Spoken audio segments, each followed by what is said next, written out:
Hello everyone, welcome back to B2 learning. बच्चा myself Nitesh Kataria, your mathematics mentor. और आज ना हम बच्चा बहुत ही ज्यादा इंटरेस्टिंग और इंपॉर्टेंट चैप्टर लेके आए, दैट इज परमुटेशन कॉम्बिनेशन। और बहुत बच्चों को ना इसमें कंफ्यूजन रहता है, बहुत सारी बेसिक कंफ्यूजन स्टार्टिंग से। अगर एडिशन कब करना है, मल्टीप्लीकेशन करना है, वहां से लेकर लास्ट तक भी बहुत कंफ्यूजन रहते हैं। और जबकि मैं आपको बताऊं चैप्टर ना बहुत ईजी है, अगर आप ध्यान से समझोगे, ध्यान से कॉन्सेप्ट को क्लियर करने की कोशिश करोगे तो फाइंड के तो सर आसान चैप्टर था और मार्क्स ना पूरे आने चाहिए इसके अंदर। तो ठीक है, तो हम कोशिश करेंगे बच्चा कि 4 से 5 मैक्सिमम लेक्चर्स में इस चैप्टर को कंप्लीट करें। तो बच्चा ध्यान से सारे लेक्चर्स देखना फर्स्ट से लास्ट तक और कनेक्टेड रहना, फिर आप देखना कि आपको ये चैप्टर ना कभी डिफिकल्ट लगेगा ही नहीं। सर ये तो बहुत आसान है, अब सारे क्वेश्चंस होते हैं और पूरे मार्क्स आते हैं। ठीक है, बस यही होना है। तो स्टार्ट करते हैं बच्चा। परमुटेशन क्या है, कॉम्बिनेशन क्या है, समझने से पहले मैं बेसिक बात करता हूं कि फंडामेंटल प्रिंसिपल ऑफ काउंटिंग क्या है ना। क्योंकि ना बहुत बार ना बच्चों को कंफ्यूजन रहता है। ये तो पता होता है कि सर 2 रूल होते हैं, एक प्रोडक्ट होता है, एक एडिशन होता है, किसी में मल्टीप्लाई करते हैं, किसी में एडिशन करते हैं, बट समझ ही नहीं आता कि सर मल्टीप्लाई कब करूं और एडिशन कब करूं। जबकि आपको सिर्फ वो समझना है, रटना नहीं है, आपको समझना है कि कब क्या करना है। कैसे समझोगे ना, एक एग्जाम्पल से स्टार्ट करते हैं और क्लियर आइडिया लगाते हैं। अब ऐसा कुछ एग्जाम्पल दे रखा है कि 3 सिटीज है A, B एंड C, और उनके अंदर अगर मानता हूं लेट सपोज इस सिटी ए दे रखा है क्वेश्चन के हिसाब से, ये सिटी बी दे रखा है और ये सिटी सी दे रखा है। बेसिक क्वेश्चन है, बहुत जगह आपने देखा है, समझने के लिए मैंने सेम क्वेश्चन लिया। ठीक है, अब बोल रखा है कि ए से बी पर जाने के 3 रास्ते हैं। There are 3 different ways from travelling from A to B. मतलब ए से बी पे जाने के 3 रास्ते थे, मैंने तीनों को मार्क किया। लेट सपोज ये मेरे पास 3 रास्ते हैं ए से बी पे जाने के, डन। अच्छा, बी से सी पे जाने के कितने रास्ते हैं, बी से सी पे जाने के 2 डिफरेंट रास्ते हैं। तो मैंने उनको बोला लेट सपोज ये फर्स्ट है, ये सेकंड है, तो 2 रास्ते हो गए। अब पूछा क्या है क्वेश्चन में, ये तो information. Question is by how many ways a person can travel from city A to city C, है ना। ए से सी पे जाने के कितने रास्ते हैं। अब बच्चा बोलेगा सर 3 रास्ते तो ये हैं, 2 रास्ते ये हैं, तो टोटल कितने रास्ते हो गए। सीधा आंसर है 5 हो गए। एड ही तो करना है ना। यही गलती कर रहे हैं, ये अपने को नहीं करना है, ये अपने को नहीं करना है। क्यों ऐसा हो रहा है अब समझना। पहले एक बार मैं देखता हूं टोटल आंसर कितना है ना। इसके आंसर ये अपने पास एक रास्ता, सेकंड, थर्ड। मैंने सारे रास्तों को अलग अलग मार्क कर देता हूं ताकि मैं एक्चुअल में काउंट कर सकूं। तो मैंने देखा फर्स्ट, सेकंड, थर्ड। अच्छा, इसे मैं बोल देता हूं ए, इसे मैं बोल देता हूं बी। ठीक, अब हुआ क्या, जब बंदा ए से बी पे जा रहा है उसने फर्स्ट वाला रास्ता चूज किया, यानी कि 1 चूज किया, और यहां पे आने के बाद उसने ए चूज कर लिया। तो एक्चुअल में उसने कौन सा रास्ता फॉलो किया, 1A फॉलो किया। अच्छा, अभी क्या किया उसने ए से 1 से यहां तक गया, बट आपके बार वो ए की जगह बी फॉलो कर लेता है। अगर बी फॉलो करता है तो उसने एक्चुअल में कौन सा रास्ता चूज किया, 1B, जो कि 1A से अलग है, क्योंकि 1A था ऐसे, 1B गया ऐसे हुआ। अच्छा, अब मैं क्या बात करता हूं, उसने फर्स्ट की जगह सेकंड चूज करता और वहां से जाके ए चूज कर लेता। अच्छा, सेकंड चूज करके बी चूज कर लेता, 3 और ए और 3 और बी। अच्छा, जब मैं काउंट कर रहा हूं तो एक्चुअल में जो रास्ते हैं ए से सी पे पहुंचने के, बेटा वो 5 नहीं है, 6 हैं। समझ आया। तो मतलब एक्चुअल में क्या करना था, मल्टीप्लाई करना था, एडिशन नहीं करना था। अब पॉइंट सर सेल ये तो आपने बता दिया, बट ये समझाओ कि हो कैसे रहा है, कब समझूं मैं, कैसे क्वेश्चन देख के पता चले कि मल्टीप्लाई करना है कि एडिशन। बच्चा ध्यान से देख, जब भी ऐसा कोई काम हो रहा है, लाइक अगर ए से सी पे जाना है तो क्या तरीका है, कोई और तरीका नहीं, पहले उसे बी पे जाना है, बी के बाद सी पे जाना है। मतलब क्या हुआ, बी ए से पहले बी पर गया, फिर बी से सी पर गया। क्या वो ए से सी पर जा सकता है बी डायरेक्टली? नहीं जा सकता, क्योंकि कोई रास्ता बताया ही नहीं इंफॉर्मेशन में। यही हुआ है। तो जब भी अपन 2 ऐसे काम करेंगे जो एक के बाद एक होगा, या फिर मैं बोलूं जो दोनों एक दूसरे पे कंप्लीटली डिपेंडेंट है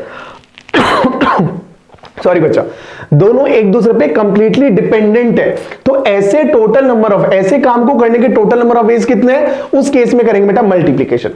अब पहले काम को करने के 3 तरीके, दूसरे काम को करने के 2 तरीके, और अपने को क्या करना है, अपने को ऐसा करना है कि दोनों काम हो जाए, मतलब दोनों काम डिपेंडेंट है। पहले पहला काम हुआ तब जाके दूसरा काम होगा, तो डिपेंडेंट है, तो उस केस में अपन कर देंगे मल्टीप्लिकेशन। तो 3 × 2 दैट इज 6। तो जब भी 2 काम ऐसे करने हैं जो एंटायरली मतलब जब भी 2 ऐसे काम करने जो एक दूसरे पे कंप्लीटली डिपेंडेंट है, तो प्रोडक्ट, अगर इंडिपेंडेंट है तो एडिशन। एडिशन की बात करेंगे जब उसका एग्जांपल देखेंगे, अभी के लिए बस इतना समझ आया। तो आप जो मॉड्यूल में या बुक्स में ऐसी कोई डेफिनेशन देखते हो कि भाई एक काम को करने के n तरीके हैं, दूसरे को करने के n तरीके हैं, दोनों को साइमल्टेनियसली किया तो m × n वेज होगा, वो एक्चुअल में यही बताता है। कि दो काम करने, एक के m वेज है, दूसरे के n वेज है, दोनों को साइमल्टेनियसली करना है, मतलब दोनों डिपेंडेंट है। तो क्या हो जाएंगे, नंबर ऑफ वेज कितने हो जाएंगे, दोनों का प्रोडक्ट। अगर दो की जगह 3 काम हो, 5 काम हो, 10 काम हो और सारे एक दूसरे पे डिपेंडेंट हो, तो क्या करो, सबको मल्टीप्लाई कर दो, सब पे मल्टीप्लीकेशन रूल लगा दो, बस इतना। ठीक है, अब बेसिक तो समझ आ गया, कुछ और एग्जांपल से थोड़ी और क्लैरिटी लाते हैं। अब क्वेश्चन क्या है, a man has 3 different colour pants. अब उसके पास 3 कलर की 2 पैंट्स है और 2 कलर की शर्ट्स है, 2 अलग अलग कलर की शर्ट है, 3 अलग अलग कलर की पैंट है। अब पूछा गया है कि then the number of ways he can select a pair, मतलब उसने एक पैंट सेलेक्ट करनी है, एक शर्ट सेलेक्ट करनी है और तैयार होकर तैयार हो जाना है, रेडी होकर तैयार हो जाना है। अब पॉइंट है वो कितने तरीके से रेडी हो सकता है, कितने तरीके से एक पेयर को, कितने डिफरेंट पेयर वो सेलेक्ट कर सकता है। ठीक है, तो अब क्या अगेन क्वेश्चन क्या हुआ, उसने पहले एक पैंट उठाई और एक शर्ट उठाई। ठीक है, अब एक पैंट उठाना और शर्ट उठाना अगेन डिपेंडेंट है, क्योंकि अगर लेट्स सपोज उसने ब्लैक कलर की शर्ट उठाई और ब्लू कलर की जीन्स उठाई, ठीक है, तो ये केस बनता है। और ब्लैक शर्ट के साथ अगर ब्लू की जगह वो ग्रीन कलर की जीन्स उठा लेता है तो एक अलग कॉम्बिनेशन बनता है। मतलब क्या हो रहा है, अगेन डिपेंडेंट है। जब भी ऐसा काम होगा, भाई पैंट उठाना शर्ट उठाना डिपेंडेंट है, सिर्फ पैंट पहन के तो नहीं जाएगा, ना सिर्फ शर्ट पहन के जाएगा, उसे पेयर सेलेक्ट करना है। तो जब भी डिपेंडेंट का केस आया, आपने क्या करना है, आपने मल्टीप्लाई कर देना है और आंसर आ जाना है 6, बस इतना। अब इसी में मैं एक नया कॉम्बिनेशन जोड़ देता हूं, मैं कहता हूं सर उसके पास सॉक्स का भी अलग कलर है, उसके पास ना 5 डिफरेंट कलर के सॉक्स भी है। अब बताओ कितने तरीके से प्रॉपर तैयार हो सकता है, मतलब कितने तरीके से अलग अलग डिफरेंट कॉम्बिनेशन बना सकता है कि भाई कॉम्बिनेशन में क्या है, एक पैंट है, एक शर्ट है और एक सॉक्स का पेयर है।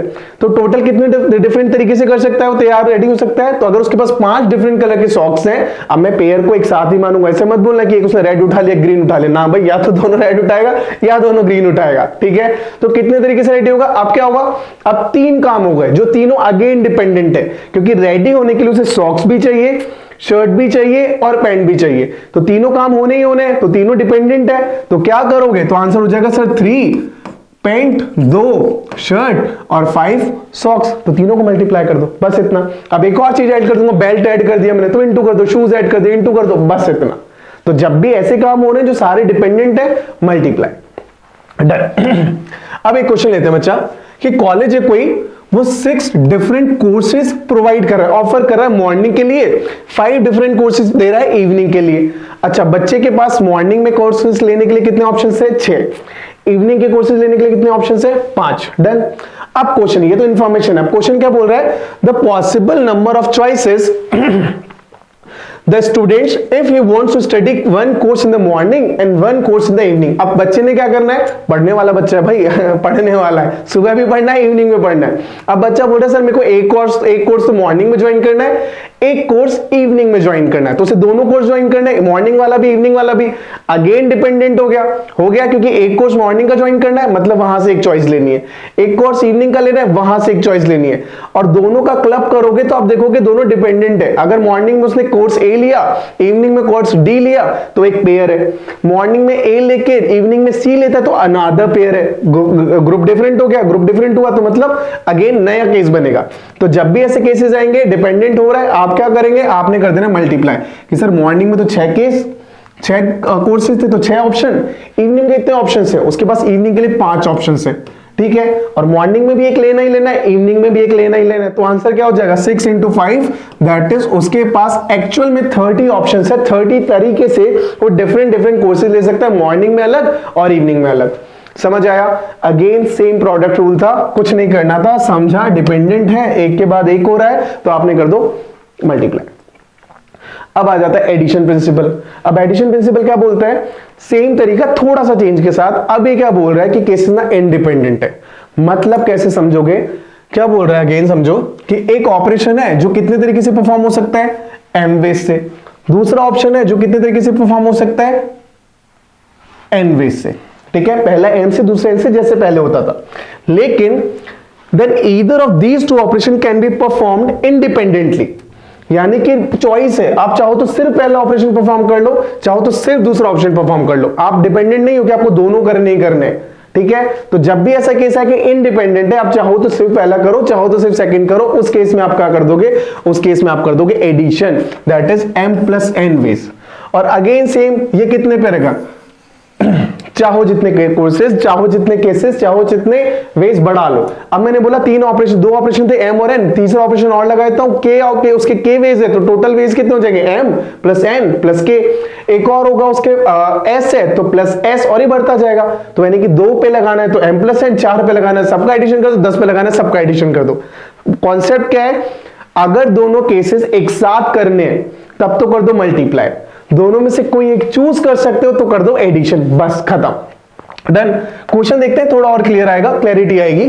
क्वेश्चन क्या बोल रहा है भाई, अगेन सेम क्वेश्चन ना, एक कॉलेज है 6 कोर्सेज दे रहा है मॉर्निंग के लिए जो पहले दे रहा था, है ना। अब दूसरा है वही कोर्स क्या कर रहा है, वही कॉलेज 5 कोर्सेज दे रहा है इवनिंग के लिए। अब ना ये दूसरा बच्चा है, पहला बच्चा क्या बोला था कि सर एक कोर्स तो मॉर्निंग में ज्वाइन करा दो, एक इवनिंग में करा दो, अब बताओ कितने कॉम्बिनेशन है। तो मैंने बोला भाई तो दोनों करने, मतलब तो दोनों करेगा एक साथ, तो कोई एक चीज नहीं करेगा, तो कर दे गुणा, तो कर दिया अपने 5 × 6। अब ये दूसरा बच्चा है, बोला सर बहुत ज्यादा नहीं पढ़ सकता, मैं या तो मॉर्निंग में करूंगा या मैं इवनिंग में करूंगा, बोलो दोनों कर ले, मेरे से नहीं हो पाएगा। तो बच्चा क्या बोल रहा है, या तो मॉर्निंग के 6 कोर्सेज लेगा, 6 में से कोई एक कोर्स, या इवनिंग वाले 5 में से एक कोर्स लेगा। तो उसके पास कितने ऑप्शंस हैं, उसके पास है बेटा 11 ऑप्शंस। एडिशन मल्टीप्लाई करने की जरूरत ही नहीं है, क्यों, क्योंकि या तो मॉर्निंग के 6 में से एक चूज कर रहा है तो कितने ऑप्शंस है उसके पास 6, या इवनिंग में 5 में से एक कर रहा है तो कितने ऑप्शंस उसके पास 5, तो टोटल कितने ऑप्शंस हो गए 5 + 6 दैट इज 11। क्वेश्चन खत्म, कुछ करना ही नहीं था, बस इतना सा, समझ आया। तो ये था एडिशन रूल, ठीक। अब एक क्वेश्चन आया पहले जैसा ये थोड़ा मिलता जुलता, अब क्या बोल रहा है ये, there are 3 ways to go from city A to city B. Again मैंने बनाया सिटी ए है, ये सिटी बी है, यहां से यहां पे जाने के कितने रास्ते हैं, यहां पे जाने के हैं 3 रास्ते, 3 वेज ए टू बी। मैंने 3 नहीं बनाया, मैंने बना दिया भी, क्योंकि अब तो समझ आ चुका कौन सा काउंट करना है अपन ने। अच्छा, 2 ways to go from B to C, और अगर उसे बी से सी पर जाना है तो उसके ना 2 तरीके हैं, 2 रास्ते हैं, डन।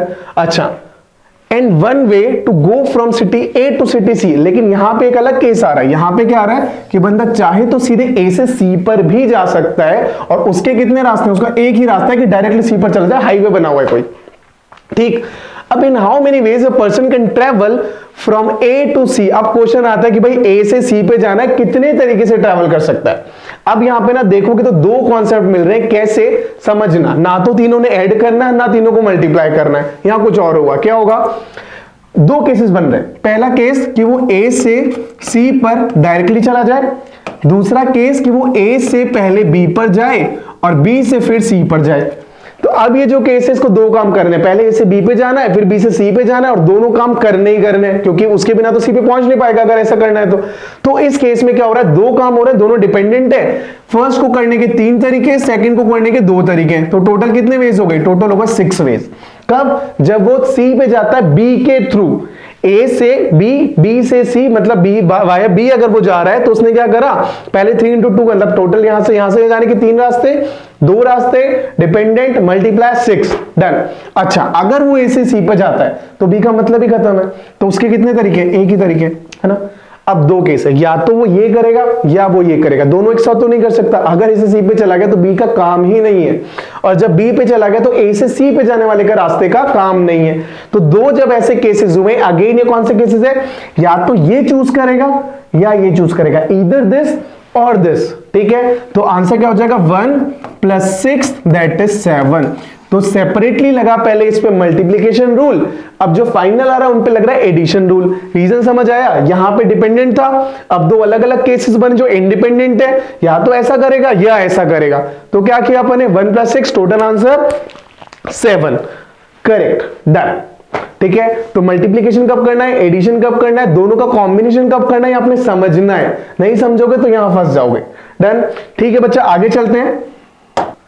ठीक है बच्चा, तो इस लेक्चर में अपन ने क्या देखा, अपन ने बेसिक देखा, एकदम सिंपल था कि फंडामेंटल प्रिंसिपल ऑफ काउंटिंग होता क्या है, एडिशन कब करना है, मल्टीप्लिकेशन कब करना है, दोनों का कॉम्बिनेशन कब अप्लाई करना है, एकदम सिंपल सा कॉन्सेप्ट। छोटा सा वीडियो है, आपने वीडियो देखना है और इससे रिलेटेड सारे क्वेश्चन मारने हैं, आपसे सारे सॉल्व हो भी जाएंगे, ठीक है। अब ये आता है हाउ मेनी, अभी अपन करेंगे नेक्स्ट क्लास में कि हाउ मेनी वाले क्वेश्चंस को कैसे करना है, how many digits are there, ऐसा ऐसा करके जो भी क्वेश्चन आता है, जितने भी क्वेश्चंस आते हैं, पीएनसी क्या, परमुटेशन एक्चुअल में क्या है और कॉम्बिनेशन क्या है, ये सब कुछ करते हैं बच्चा नेक्स्ट क्लास में। आज के लिए इतना ही, so thank you so much. मिलते हैं फिर नेक्स्ट क्लास में। कनेक्टेड रहिए, लाइक करिए, शेयर करिए, सब्सक्राइब करिए और पढ़ते रहिए भाई, सबसे इंपॉर्टेंट वही है, पढ़ते रहिए। चलो बच्चा, see you in the next class. Thank you so much.